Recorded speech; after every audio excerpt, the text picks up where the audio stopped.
Okay, I'm here to talk to you about casino gambling. From what I go, enough, quite a bit. Okay?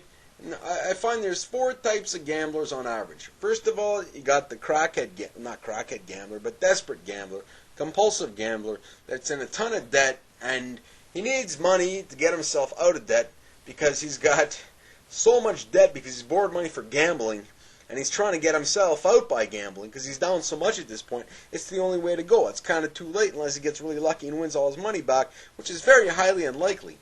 It's the kind of people seeing the Sopranos, that show. Know what I'm saying? Then you got the second type of gambler, and he's the rich, big, hotshot gambler. He's not that, well, it's not the way he is.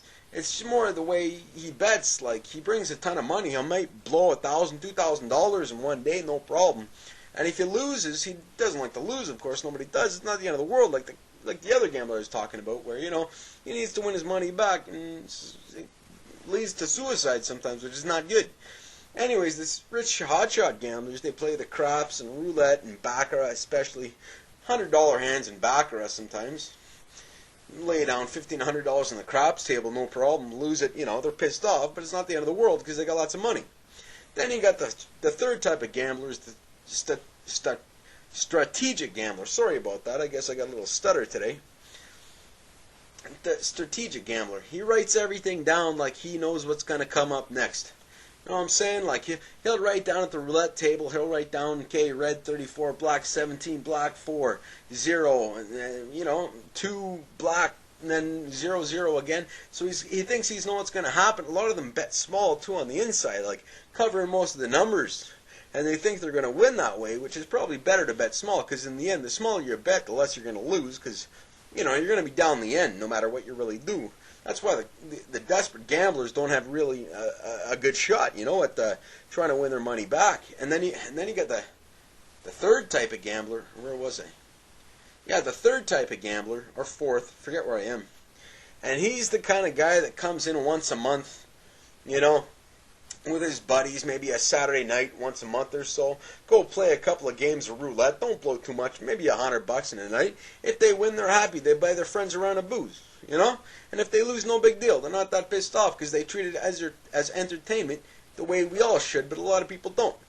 And that's my rant. One more thing about the strategic gamblers. I remember this guy comes up.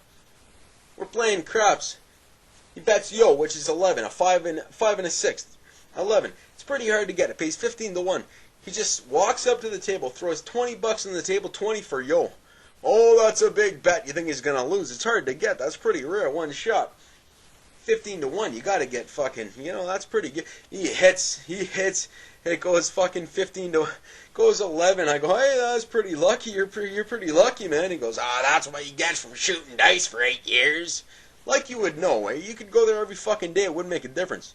You know, it's all, you can't, the only way you're going to win a lot is by cheating, and that's pretty hard to do. So then he looks at me and goes, look, it's going to be any craps. He throws it, it's not any craps, it's like a 5 or a 6 or something. And then, I remember this one guy's at the roulette table, he comes up to me, bet 11, it's going to go. How the fuck do you know that? I come here every day, believe me. Even if you came here every day, there's like 37, 38 numbers depending on the game for roulette. How do you know what's going to come up next by what came up before? That's kind of how gamblers are superstitious. Like when you're playing craps, it's not good to talk about 7, because 7 out after the come-out roll is very bad.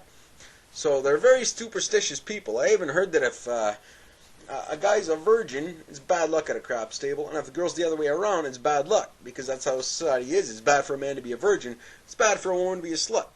And that's my rant about gambling. Well, have a good day. Bye.